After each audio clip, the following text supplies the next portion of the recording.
রাম মন্দিরকে ঘিরে বিজেপি সরকারের রাজনৈতিক ও হিন্দুত্ববাদের ইমেজের জমকালো সূচনা হয়েছিল, তা চালু হওয়ার মাত্র 2 বছরের মাথায় তা অনেকটাই যেন আস্থার সংকটে পরিণত হয়েছে।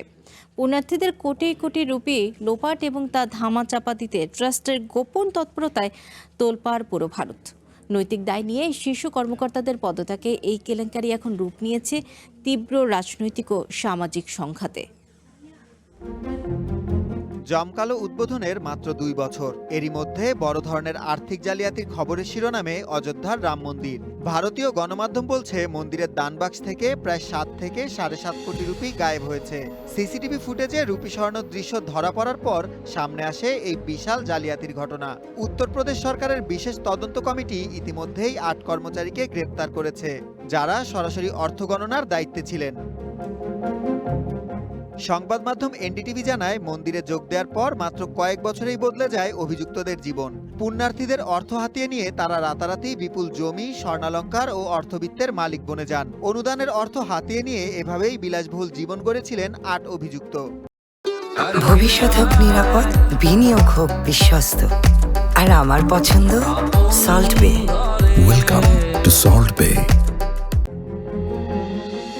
তবে এই জালিয়াতির পেছনে ভিন্ন এক প্রশাসনিক কেলেঙ্কারির তথ্য দিয়েছে ইন্ডিয়া টুডে। গণমাধ্যমটি জানায়, থানায় মামলা করার 9 দিন আগেই মূল অভিযুক্ত অবিনাশের বাড়ি থেকে 58 লাখ রুপি উদ্ধার করেন ট্রাস্টের কর্মকর্তারা। তৎকালীন সাধারণ সম্পাদক চম্পত রায়ের নির্দেশে এই অভিযান চালানো হয়। পরে ব্যাংক ট্রান্সফারের মাধ্যমে অভিযুক্তদের অ্যাকাউন্টে থাকা অবশিষ্ট অর্থ আটকে দেয় ট্রাস্ট। আইন নিজেদের হাতে তুলে নিয়ে ট্রাস্টের এমন নিজস্ব তদন্তের বিষয়টি সামনে আসতেই শুরু হয় বিতর্ক। পরিস্থিতি সামাল দিতে নৈতিক দায় স্বীকার করে পদত্যাগ করেন সাধারণ সম্পাদক চম্পত রায় এবং ট্রাস্টি অনিল মিশ্র। মামলা করার আগে এই অর্থ উদ্ধারের আইনি বৈধতা খতিয়ে দেখছে তদন্ত কমিটি। ভারতের প্রভাবশালী দৈনিক দ্য হিন্দু তাদের বিশ্লেষণে উল্লেখ করেছে, 2024 সালে চালু হওয়া এই প্রকল্পের 2 বছরের মাথায় এমন অনিয়ম ক্ষমতাসীন দল বিজেপির রাজনৈতিক ভাবমূর্তিতে বড় ধাক্কা। একই সাথে এই ঘটনা বেসরকারি ট্রাস্টের পরিবর্তে সরকারি তত্ত্বাবধানে মন্দির পরিচালনার দাবিকেও জোরালো করছে। সুলাইমান সবুজ, ওয়ান ইন্টারন্যাশনাল ডেস্ক।